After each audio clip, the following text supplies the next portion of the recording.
Ile dhana ya kwamba muziki ni uhuni inaweza isiwe na mashiko sana kwenye nyakati hizi ambazo kumekuwa na mafanikio makubwa sana kutoka kwa baadhi ya wasanii wanaofanya muziki wa Bongo Flava, hasa kujikwamua kiuchumi kutoka kwenye ngazi za chini na kuwa msaada mkubwa kwenye familia zao na jamii kiujumla. Diamond Platnumz ni miongoni mwa wasanii waliopata mafanikio makubwa sana kupitia muziki wa Bongo Flava tangu alipotoka kwenye safari yake ya muziki 2009, ambapo Kamwambie ndio ilikuwa ngoma iliyotambulisha kwenye mainstream na kumfanya Tanzania wengi wamzingatie. Mpaka sasa hivi 2026 ni takriban zaidi ya miaka 10 imepita, lakini bado yuko hapo kwenye nafasi yake na amekuwa ni msanii ambaye anatanua wigo wa kibiashara kwenye vyanzo mbalimbali kama vile sehemu za kubashiri michezo, lakini pia hata kituo cha habari kwa maana ya media.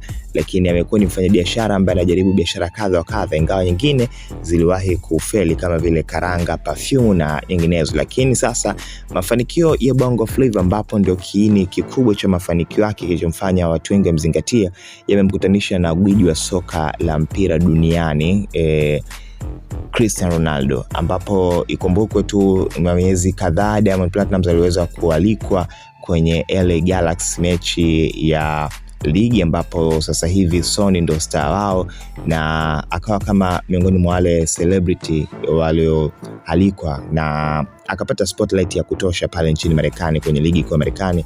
Lakini muendelezo wa kibiashara uliweza kumkutanisha na mtu kama Paul Pogba, mchezaji mkubwa duniani wa soka. So hii inakuwa sio staajabu kwa Diamond Platnumz kukutana na Cristiano Ronaldo. Ni biashara baada ya biashara, kwa sababu hawa wamekutana ni watu wanaofanya vitu vili tofauti, kwa maana muziki na mpira wa miguu.